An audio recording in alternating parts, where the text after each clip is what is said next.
outstanding economic minister. Senator Wong says Senator Farrell is putting the party first. Karen Binney, ABC News, Canberra. Researchers in Melbourne have developed a world-first model to better predict a woman's risk of breast cancer. The team from the Peter MacCallum Cancer Centre has collated years of genetic research to produce the model. At first, it's intended for use among women with a strong family history of the disease, but it could ultimately be applied to all women. Here's Associate Professor Paul James.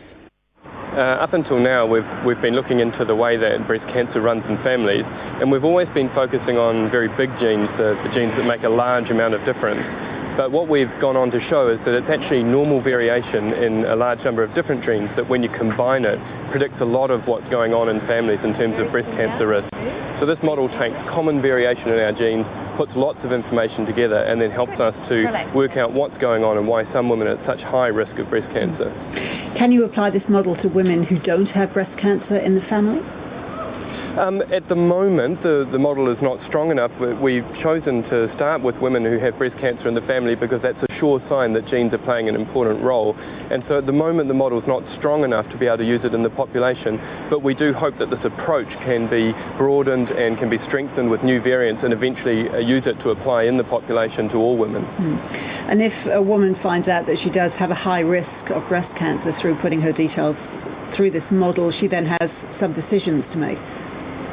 That's right. So the whole idea here is to provide good, accurate risk information to women to enable them to go on to make good decisions about how they're going to manage that risk.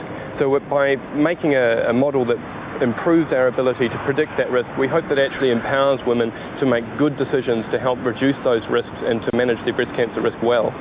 Is this model just limited to breast cancer?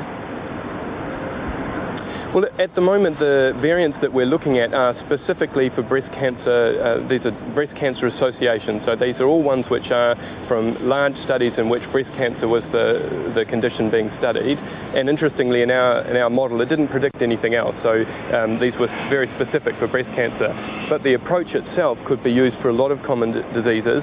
And we know that there's certainly other cancers like prostate cancer or colorectal cancer where the same approach could be taken, but you'd have to use particular genetic variants that are specific for those conditions to make a new model. Paul James, thank you. Thank you. Let's have a quick look at other stories.